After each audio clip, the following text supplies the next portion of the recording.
Do you remember what I said in my last video? I hereby promise that my next review won't be longer than 4 minutes and definitely not contain any spoilers. I lied! Today I will discuss and review 500 Days of Summer because why not? We've been like Sid and Nancy for months now. We have some disagreements, but I hardly think I'm Sid Vicious. No, I'm Sid.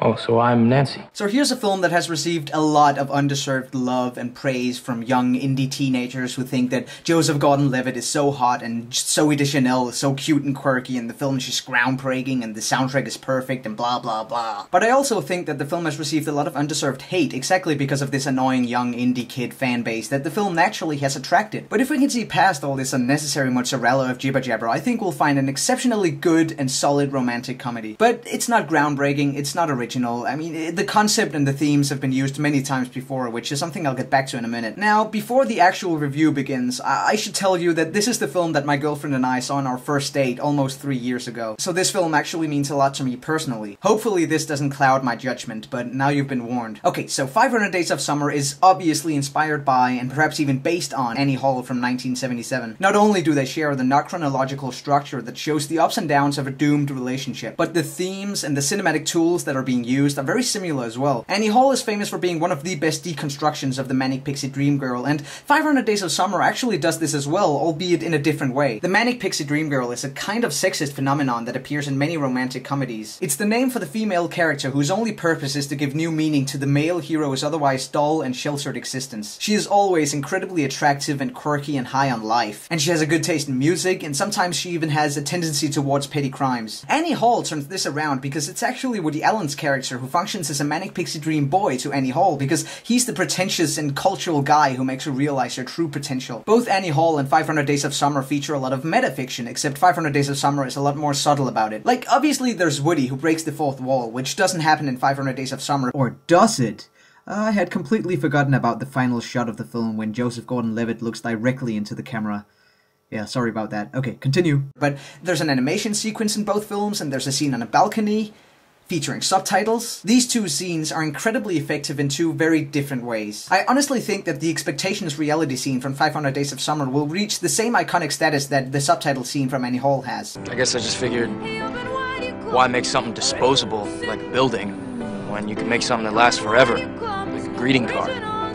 It is absolutely soul-crushing and funny at the same time, and I mean, we all do it, don't we? We expect all these great things that obviously never turn out the way we want them to. Now let's talk about the characters in the film. We obviously have the title character, Summer, who is the embodiment of the manic pixie dream girl. She's a wild and free spirit who helps Tom realize his true potential as an architect, and she plays quirky games like the penis game. Penis!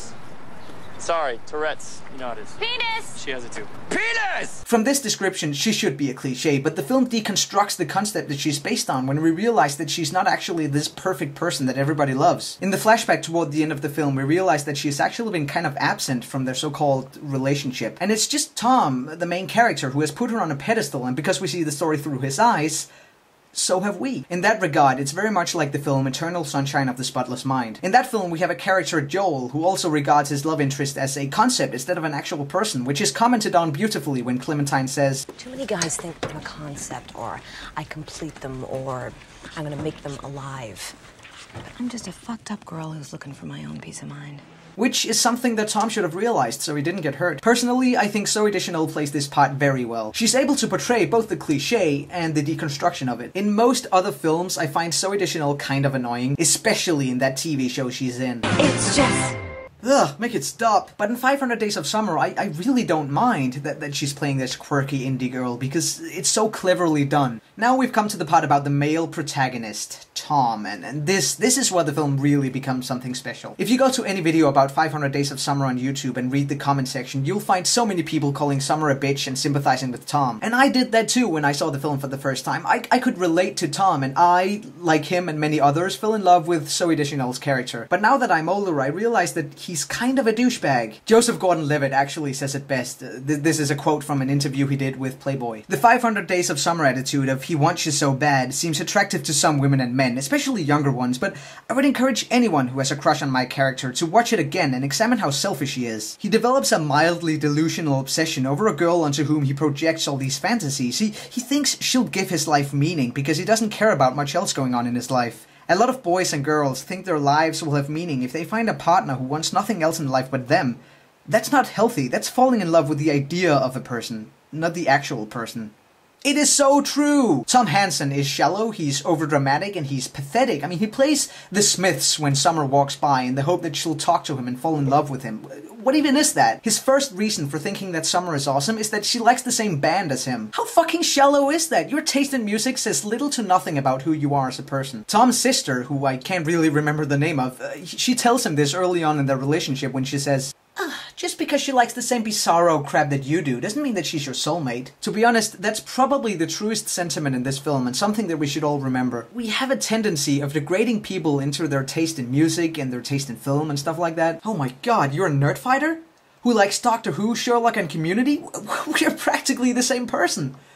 Let's get married. And that's really what it all comes down to. We forget to imagine each other complexly. We simply project ourselves onto each other, and 500 Days of Summer is such a beautiful example of how bad things can go when you do that. But it's not a masterpiece. Eternal Sunshine and Annie Hall both did it way better. But that doesn't mean that you shouldn't try and appreciate 500 Days of Summer for what it is. A good, intelligent indie romance. Nothing more, nothing less. This has been a review/discussion of 500 Days of Summer. I'm Simon. I'm signing off.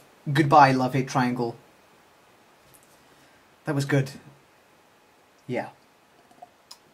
Real good. Okay.